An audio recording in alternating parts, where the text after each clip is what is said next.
तो इस वीडियो में हम बात करेंगे what is redemption of preference shares, पूर्वाधिकार अंशों का शोधन। ये क्या होता है? पहले हम ये समझेंगे प्रेफरेंस शेयर्स क्या होते हैं। उसके बाद प्रैक्टिकली समझेंगे उस सवाल सॉल्व करके एक कि ये रिडेम्पशन ऑफ प्रेफरेंस शेयर होता क्या है। उसके बाद हम थ्योरी लिखेंगे, तो वीडियो थोड़ा लंबा होगा। देखते हैं हम बात किसके बारे में कर रहे हैं। रिडेम्पशन ऑफ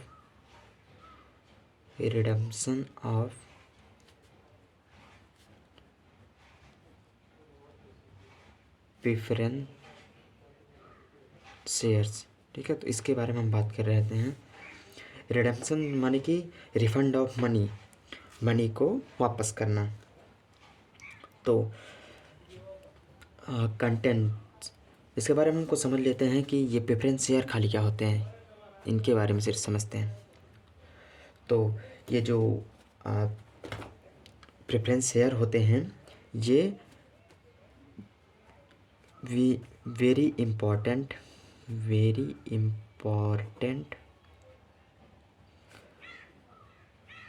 पर्सन होते हैं, very important person in nature. Short में इसको वीआईपी इन नेचर बोलते हैं।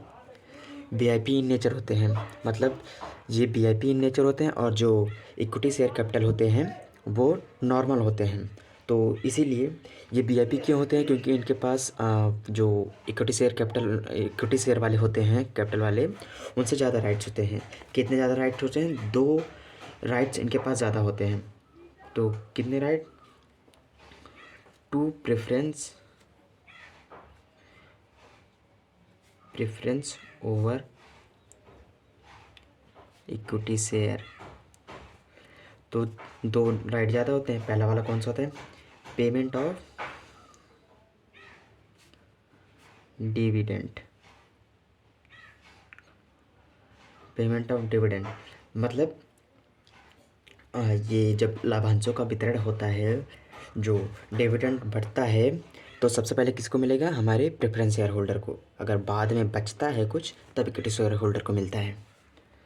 ये उनके पास राइट होता है। एंड सेकेंड इन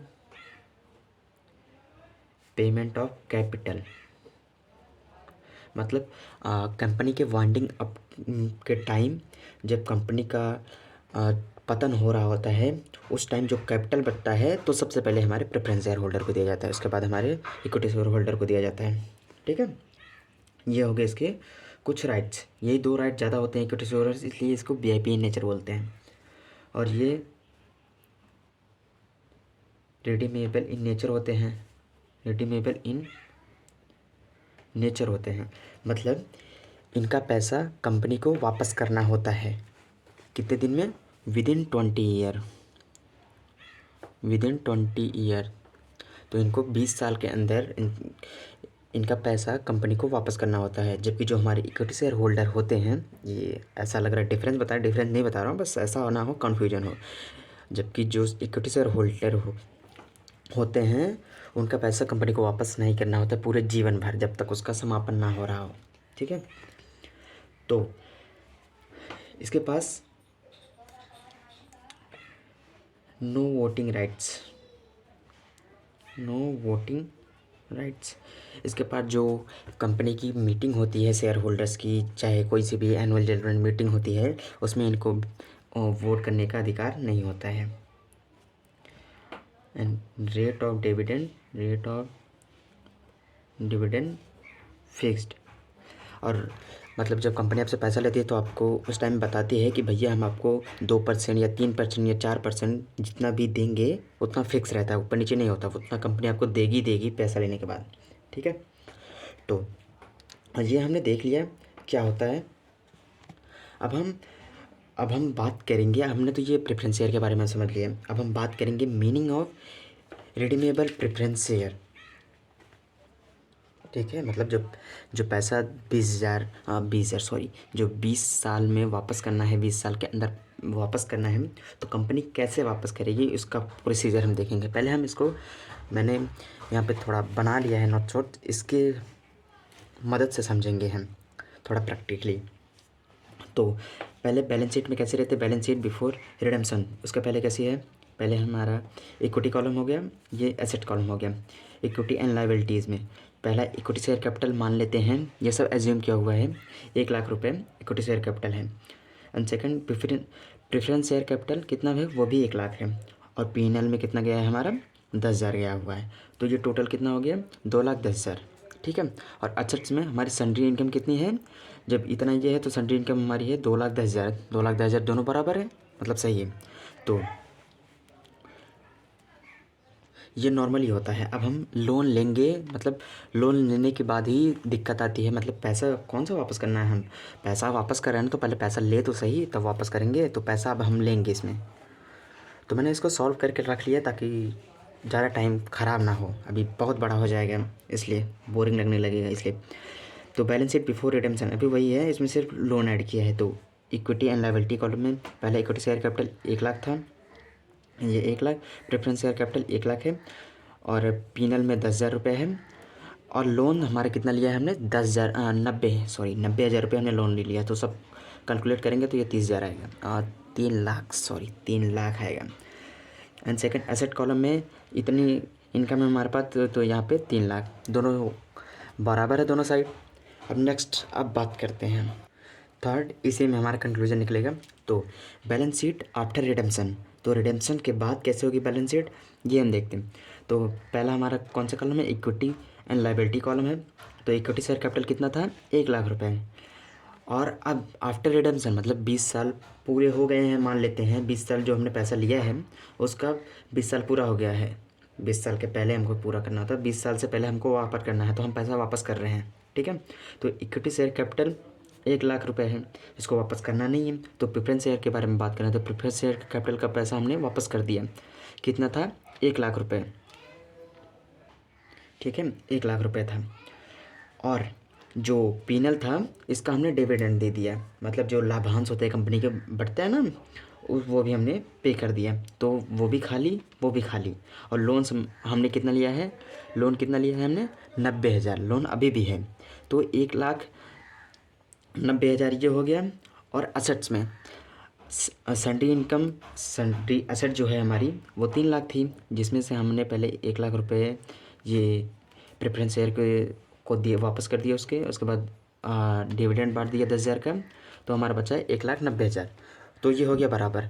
अब इसमें प्रॉब्लम क्या है कि जब हम लोन ले रहे थे तो होता नहीं, हम अपनी बैलेंस शीट को दिखा के जब बैंक से लोन लेते हैं तो उसको बैलेंस शीट दिखाते हैं, भैया हमारी कंपनी की वैल्यूएशन इतनी है, शार्क टैंक देखा ही अपना, तो उसमें दिखाते हैं ना कि हमारी कंपनी की वैल्यूएशन इतनी है, इसके बेसिस में हमें इतना लोन चाहिए।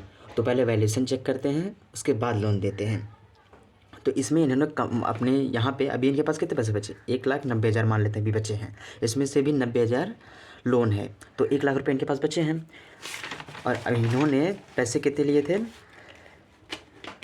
इन्होंने अपनी जो बैलेंस शीट थी वो दिखाई थी इन्होंने 2,10,000 की, मतलब भैया हमारी इनकम 2,10,000 की है और हम 90,000 ले रहे हैं लोन। तो कोई भी होगा आराम से दे देगा कि भैया डबल से ज़्यादा इनकी इनकम हो रही है, तो ये इनको दे दो, ये चुका लेंगे अच्छे से। लेकिन जब इन्होंने प्रेफरेंस शेयर का पैसा वापस किया जैसे ही, वैसे ही कंपनी के ऊपर, ये लोन वाली कंपनी के ऊपर दबाव बढ़ने लगा कि इनके पास तो पैसे बचे ही नहीं है, अब वापस क्या करेंगे। तो कंपनी को सिक्योरिटी देने के लिए अब यही प्रोसेस होता है। तो कंपनी तो बोलती है भैया तुमने हमको 2,10,000 दिखा के 90,000 हमसे ले लिए, ये एज्यूम कि हमने छोटा बात कर रहे हैं। अब तुम्हारी कंपनी के पास बचे हैं सिर्फ 1,00,000 रुपये, यहाँ पे 1,90,000 बचे हैं ना, तो 1,90,000 में 90,000 तो लोन ही है, तो 1,00,000 रुपये बचे हैं, मतलब तुम सिर्फ हमारे लोन चुकाने में ही सक्षम हो, तुम चलाओगे क्या। तो इसलिए कंपनी को सिक्योरिटी देने के लिए अब हम उसको पैसा देंगे। अब कहाँ से पैसा लेंगे वो हम समझते हैं। तो प्रोविजंस के बारे में हम बात कर रहे हैं कि उसको हम कैसे यकीन दिलाएंगे कि हमारे पास पैसे हैं, उसको सिक्योरिटी कैसे देंगे, तो उसके बारे में आप बात करते हैं। तो हम ये ऐसे प्रैक्टिकली नहीं करना है, ये तो समझा रहा हूँ बस, ये सब लिखूँगा अच्छे से एक वीडियो, मतलब इसी में लास्ट में सब अच्छे से एक तरफ से लिख दूँगा, क्या इसमें सिर्फ लिख के दिखा दूँगा। तो अगर आपको लिखना है तो आप लिख सकते हैं। तो provision for share capital, sorry ये क्या लिख रहा हूँ मैं, प्रोविज़न फॉर रिडेम्पशन होगा, प्रोविज़न फॉर रिडेम्पशन, जल्दी में ये हो गया रिडेम्पशन। ठीक है, तो प्रोविज़न भी हम नहीं लिख रहे हैं, हम सिर्फ क्या है उसको प्रैक्टिकली समझ ले रहे हैं, उसके बाद लिख दूंगा बाद में। लिखने से क्या है, बहुत बड़ा टॉपिक है, तो पढ़ने में ना मज़ा नहीं आएगा, ऐसे समझ लेंगे उसके बाद आराम से देख लेंगे क्या लिखा हुआ है, सेम वही चीज़ है, कोई डिफरेंस नहीं रहेगा। तो इसका एक चार्ट बनाते हैं, चार्ट कैसा रहेगा, तो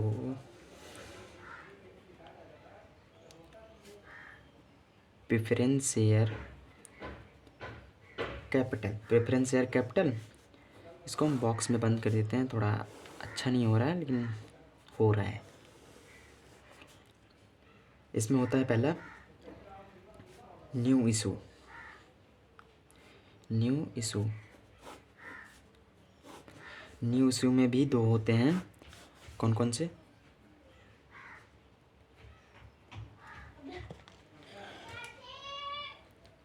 equity share capital, equity share capital, equity share capital. And second होता है, इसको ऐसे नहीं बना रहा हूँ, इसमें थोड़ा सा समझना है,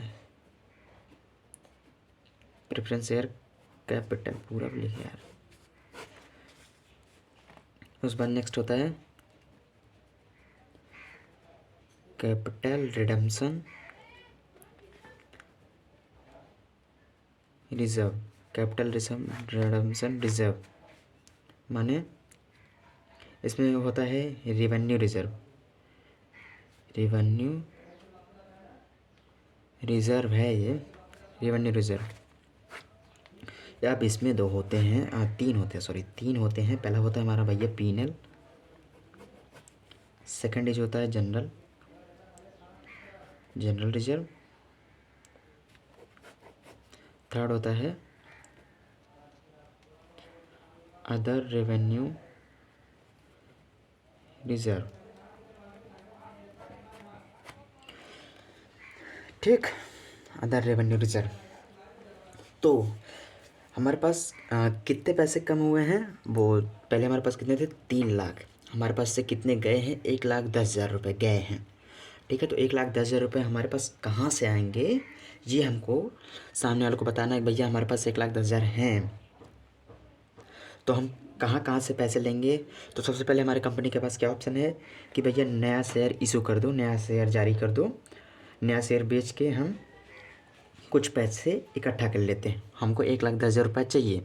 ठीक है, तो 1,10,000 रुपये चाहिए, तो मान लेते हैं हम शेयर से हमने 5 लाख यहाँ से इक्विटी शेयर से जारी करके 5 लाख यहाँ से ले लिया, कितना 1,10,000 चाहिए, तो 50,000 यहाँ से ले लिया, 50,000 यहाँ से ले लिया। ठीक है, 50,000 यहाँ से, 50,000 यहाँ से, नया शेयर इशू करके। ठीक, अब हम बात करते हैं CRR के बारे में, कैपिटल रिजर्व रेवेन्यू, इसको ऐसे शॉर्ट में ज़्यादा मिलेगा ये, रेवेन्यू रिजर्व। ठीक है, तो अब हमको कितना चाहिए, 10,000 चाहिए। ठीक है, 10,000 चाहिए, तो 10,000 में हमारा जो रेवेन्यू रिजर्व होता है, इसमें ना पुराना प्रॉफिट रखा जाता है, मतलब जो कंपनी का प्रॉफिट हो रहा है किसी साल, उसको इसमें रख देते हैं। तो पुराने प्रॉफिट को मान लेते हैं, हमारे पास पुराना प्रॉफिट कितना पड़ा था, 1,00,000 रुपये पुराना प्रॉफिट पड़ा है। ठीक है, 1,00,000 रुपये यहाँ पे पुराना प्रॉफिट पड़ा है, तो 1,00,000 में से हम इससे बोलेंगे भैया हमको 10,000 की ज़रूरत है, 10,000 हमको चाहिए ना, तो 10,000 हमने इससे मांग लिया, तो 10,000 रुपये यहाँ से ले लिया हमने, 10,000 यहाँ से ले लिया, तो हमारा पूरा हो गया। तो 10,000 लेके हम यहाँ से सीधा निकल नहीं जाएंगे। ठीक है, जो ये 10,000 होगा, इसको हम यहाँ पे CRR में, कैपिटल रिडेम्पशन रिजर्व में रख देंगे। ठीक है, कैपिटल रिडेम्पशन रिजर्व में इसको 10,000 को रख देंगे। मतलब कैपिटल रिडेम्पशन रिजर्व क्या होता है ये समझ लेते हैं। मतलब ये ऐसा पैसा होता है जिसको कोई यूज नहीं कर सकता, ये कभी यूज हो, इसका मतलब देख रेख कौन करता है, NCLT करता है, sorry, national Company law tribunal. ठीक, तो ये हमारा इसकी देख रेख करता है CRR की। तो इसका पैसा उठा के इसमें डाले हैं। अब क्वेश्चन ये बना है कि इसका पैसा उठा के इसमें डाले हैं, तो जब ये यूज ही नहीं होगा तो क्यों क्यों उसमें डाले हैं, मतलब क्या निकला, तो उसका भी है जवाब। तो पहले समझ लेते हैं RR क्या होता है, रेवेन्यू रिजर्व क्या होता है। तो ये मतलब ये ऐसा पैसा होता है जो प्रोटेक्टेड नहीं है, जो सुरक्षित नहीं है, वो कभी भी खर्च हो सकता है। जैसे हमने वहाँ पे पीनल में हमारा पैसा था, जो हमने वो डिविडेंड बांटा था, वो सुरक्षित नहीं था ना, हमारा मान लेते हैं सरप्लस ही था, वो प्रॉफिट ही था, हमने उसको डिविडेंड बांट दिया, वो सुरक्षित तो था नहीं, जब ज़रूरत पड़ी इसको निकाल लिया। तो यही ये होता है रेवेन्यू रिजर्व, जब ज़रूरत पड़ती है यहाँ से निकाल लेते हैं। लेकिन कैपिटल रिजर्व, ये कैपिटल रिडेम्पशन रिजर्व CRR, ये हमेशा इसमें से निकाल नहीं सकते। इसमें से पैसा यहाँ पे डाल दिया हमने, यहाँ से लेके यहाँ पे डाल दिया। अब इसमें से कब पैसा निकाल सकते हैं कैपिटल रिडेम्पशन रिजर्व में से, वो समझते हैं। मतलब अब ये कंपनी वाले ये जो NCLT वाले हैं, वो बोलेंगे भैया देख रख तो वही कर रहे हैं, तो वो बोलेंगे तुमको पैसा तब देंगे हम जब तुम लोन चुका दोगे और हमको प्रूफ दे दोगे। मतलब हमारे पास कितने का लोन है, 90,000 का, 90,000 का भी हमारे ऊपर लोन पड़ा हुआ है। तो 90,000 का लोन जब तुम जिस दिन चुका दोगे और हमारे पास प्रूफ दे दोगे, भैया देखो हमने ये 90,000 का लोन चुका दिया, तभी तुमको हम 10,000 तुरंत दे देंगे कि जाओ अब चाहे खर्चा करो चाहे कुछ करो, कुछ भी अब तुम्हारी मर्जी, ठीक है, तो तब देंगे।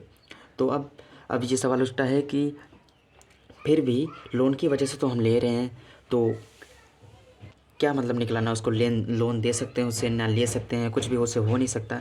लेकिन ये मतलब हम ये सब कर क्यों रहे हैं, कर इसलिए रहे हैं कि जो हमारा लोन वाला था उसको अनकम्फर्टेबल फील हो रहा था, उसको वो समझ रहा था कि इन्होंने हमको उल्लू बनाया है, हमको 2,10,000 दिखा के 1,00,000 की कंपनी में इन्वेस्ट करवा दिया है, 1,10,000 की कंपनी में इन्वेस्ट करवा दिया है, जबकि ये हमारा ही पैसा दे पाने में सक्षम नहीं है। तो समझ रहे हैं ना, तो वो हमारे ऊपर ऑब्जेक्शन उठा रहा था।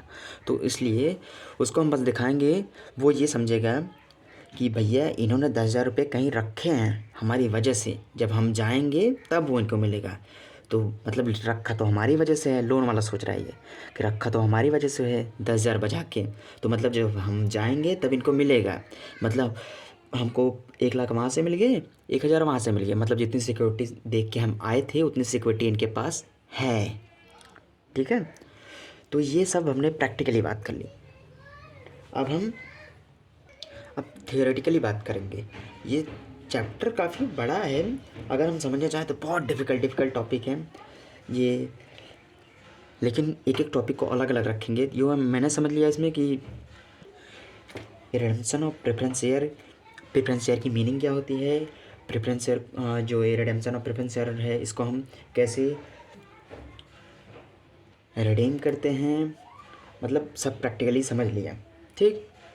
अब हम थियोरेटिकली सब लिखने वाले हैं तो ज़्यादा क्लियर होगा। बस छोटा सा क्वेश्चन और बचा है, ये रेवेन्यू रिजर्व, ये जो अभी हमने यहीं तक बात की थी, सॉरी मैं भूल गया, यहीं तक बात की हमने कि रेवेन्यू रिजर्व में से पैसा इसमें डाल देंगे। बाई चांस रेवेन्यू रिजर्व में पैसा नहीं है, तब हम कहाँ पे जाएंगे, तो सबसे पहले P&L से मांगेंगे, उसके बाद हम जनरल लेजर के पास जाएंगे, ये सीक्वेंस है। उसके बाद फिर हम कहीं भी जा सकते हैं। रेवेन्यू रिजर्व होता क्या है, ये बहुत ज़्यादा डिफिकल्ट है। रेवेन्यू रिजर्व को छोड़ते, रेवेन्यू रिजर्व सिर्फ 2 चीज़ों को छोड़ के बाकी सब होते हैं, 2 चीज़ों को छोड़ के बाकी सब रेवेन्यू रिजर्व होते हैं। तो कौन कौन सी चीज़ें हैं वो, सबसे पहला है security premium reserve and second in capital reserve. ये दोनों चीज़ों को छोड़ के जितनी भी चीज़ें हैं, ये P&L जनरल रिजर्व या कुछ भी, सब रेवेन्यू रिजर्व है। तो उसके बाद हम कहीं भी जा सकते हैं, पहले सीक्वेंस है 1 2, उसके बाद हम कहीं भी जाएँ, ठीक है। तो हम बात करते हैं मीनिंग से, स्टार्ट करते हैं। तो थियोरेटिकली बात करने से पहले हम थोड़ा सा एक कन्फ्यूजन भी समझ लेते हैं हम कि ये जो रिडीमेबल इन नेचर है, मतलब जो प्रेफरेंस शेयर का पैसा होता है हमको 20 साल के अंदर वापस करना होता है, हमको तो पता है ये तो फिक्स। लेकिन इसमें कुछ अपवाद भी है कि जो इंफ्रास्ट्रक्चर जो कंपनियां होती हैं उनके लिए, अगर इंफ्रास्ट्रक्चर कंपनियां चाहे तो ये पैसा 30 साल में भी वापस कर सकती हैं। मतलब जो आम लोगों के लिए 20 साल है, 20 आम कंपनियों के लिए, वही इंफ्रास्ट्रक्चर कंपनियों के लिए 30 साल है, ठीक। उसके भी अंदर बहुत रूल है, लेकिन जब पढ़ेंगे तब एक ऊपर ऊपर से ओवरव्यू मालूम होना चाहिए हमको। अब देखते हैं हम थियरी हमारा।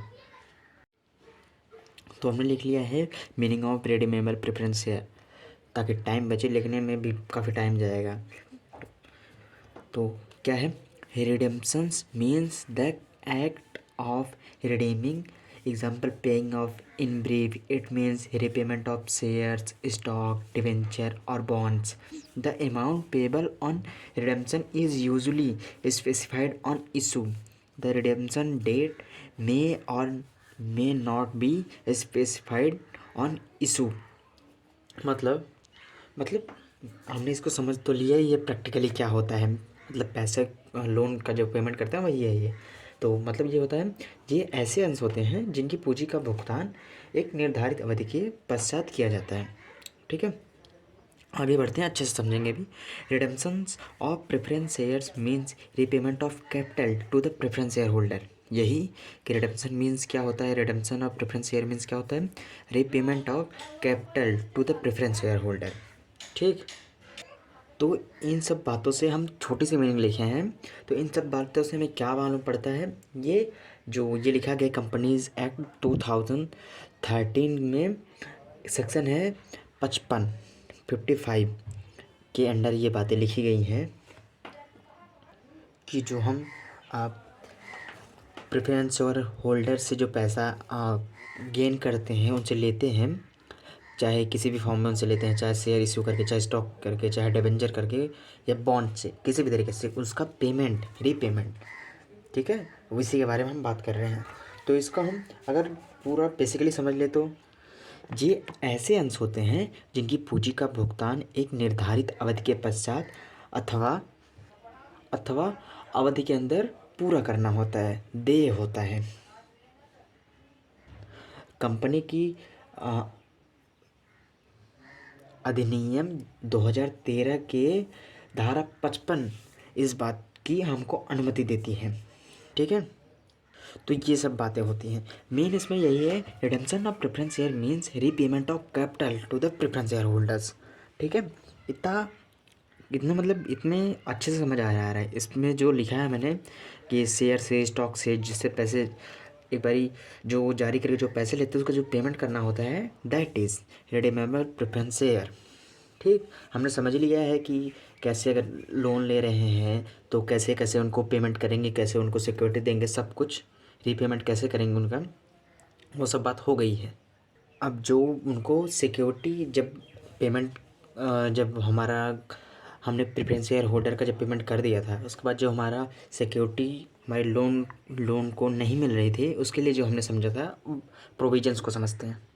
तो provision for redemption as per Companies Act maximum period for the use of preference share is 20 years as per notification issued by National Company Law Board NCLT in 1996. On the basis of given explanation, it can be said that preference share can never be irredeemable।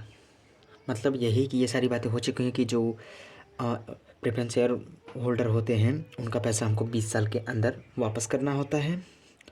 और ये किसके द्वारा ये कहा गया है, ये NCLT, इसके बारे में बात की हमने, नेशनल कंपनी लॉ ट्रिब्यूनल या बोर्ड भी बोल सकते हैं इसको। ठीक है, जो कि 1996 में इसने कहा था। और प्रेफरेंस शेयर होल्डर कभी भी इरेडीमेबल नहीं हो सकती। तो कंपनीज एक्ट, ये प्रोविजन में हम बात कर रहे हैं, कंपनीज एक्ट 2013 में सेक्शन 55 के अकॉर्डिंग ये सब बातें हैं, अभी मैंने पीछे भी बताया। तो क्या क्या बातें हैं, in the redemptions of preference share all the provisions of section 55 should be applied. The following are the provisions which are specified under section 55। तो नीचे provisions लिख लिए हैं मैंने, क्या क्या हैं। तो सेक्शन है पहला वाला है, before redemption of capital the amount of redemption of capital should be provided by the company by way of new issue और capital redemption reserve. Capital redemption reserve, इसके बारे में मैंने बताया है। कैपिटल रिडेम्पशन रिजर्व होता क्या है, ये एक ऐसा पैसा होता है इसमें एक ऐसा पैसा रखा जाता है जिसकी देख रेख कौन करता है, हमारा NCLT, national Company law tribunal, ये हमारा करता है। इसमें हम कहाँ से पैसा ले आकर रखते हैं, ये जो रेवेन्यू रिजर्व में जो पैसा जो पुराना प्रॉफिट रखा होता है उसको हम इसमें डालते हैं। रेवेन्यू रिजर्व में से प्रॉफिट क्यों हटाते हैं, क्योंकि रेवेन्यू रिजर्व में प्रॉफिट जो होता है हमारा वो सिक्योर नहीं होता है, उसको कभी भी खर्च कर सकते हैं, तो हम उसको सिक्योर करने के लिए इसमें डालते हैं। और ये कब पैसा हमको मिलेगा, जब हमारा लोन पूरा हो जाएगा और हम प्रूफ दे देंगे हमारे NCLT को। ठीक, तो ये होता है। पीछे भी बात की है, देखिए ऐसे ऐसे इसमें जो लिख रखा है ये पूरा थियोरेटिकल लिख रहा है, जिसको पढ़ने में बहुत बोरिंग लग रहा है, लेकिन जो समझा है हमने वो प्रैक्टिकली वो ज़्यादा अच्छा है, समझ में भी आया है। आगे बात करते हैं। New issue of share can be made by way of equity share और प्रेफरेंस शेयर। तो हम अब किसकी बात कर रहे थे, जो हमने वो समझा था, दिखाता है एक मिनट। तो बेसिकली जो हमने पीछे चार्ट समझा था यही था। अभी हमने बात की किसकी, कैपिटल रिजर्व के बारे में, सॉरी कैपिटल रिजर्व के बारे में। वो तो कैपिटल रिडेम्पशन रिजर्व जो है वो उसको मैंने एक्सप्लेन किया, वो जो न्यू इशूज़ के बारे में था, तो उसको हम एक मिनट बता देता हूँ। अभी जो जिस पे हम हैं, ये जो हम नया शेयर जारी करेंगे वो या तो इक्विटी शेयर कैपिटल हो सकता है या प्रेफरेंस शेयर कैपिटल हो सकता है। हमने बताया था ना कि हम जो उसको सिक्योरिटी देने के लिए जो पैसा उसको दिखाएंगे, भैया इतना हमारे पास है कैपिटल, उसको कहाँ से दिखाएंगे, तो ये हम नया शेयर या तो जारी करके उसको पैसा लेंगे। हमारे पास 1,10,000 हमको उसको दिखाना था, जिससे हम बता देते हैं 1,10,000 दिखाना था, तो 50,000 मैंने इक्विटी शेयर कैपिटल जारी कर दिए एंड 50,000 प्रेफरेंस शेयर कैपिटल जारी कर दिए। ठीक, और 10,000 हमने यहाँ से ले लिया, तो यहाँ से इसको इक्विटी शेयर भी कर सकते हैं और प्रेफरेंस शेयर भी कर सकते हैं। तो ये हो गया वही पहले न्यू वाला। उसके बाद न्यू में जो दो पार्ट थे, इक्विटी शेयर में भी कर सकते हैं और प्रेफरेंस शेयर में भी कर सकते हैं। Third is, if any company is not able to made a new issue, then capital redemption reserve CRR should be created out of profit. Only the revenue reserve can be utilized for the purpose of capital redemption reserve. तो ये क्या कहना चाह रहा है, मतलब अगर कोई कंपनी जिसका पेमेंट नहीं हो पा रहा है, लाइक हम मान लेते हैं पेमेंट कैसे नहीं हो पा रहा है, जैसे हमको 1,10,000 रुपये उसको देना था, ठीक, मतलब उसको दिखाना था 1,10,000 रुपये हमारे पास हैं, तो 1,00,000 रुपये हमने यहाँ से जारी कर लिया। ठीक, 1,00,000 रुपये हमारे पास यहाँ से तो आ गए। अब हमको 10,000 रुपये कम पड़ रहे हैं, 10,000 कम पड़ रहे हैं, तो 10,000 हम अब यहाँ पे आएंगे। तो रेवेन्यू रिजर्व में पुराना प्रॉफिट पड़ा था, कितना हमने एज्यूम किया था, 1,00,000 पड़ा था, तो उसमें से हमने 10,000 लिया, तो रेवेन्यू रिजर्व में से 10,000 जो निकला वो सीधा कैपिटल रिडेम्पशन रिजर्व में जाएगा। तो कैपिटल रिडेम्पशन रिजर्व में वो पड़ा रहेगा, कब तक पड़ा रहेगा पता है आपको, ठीक है।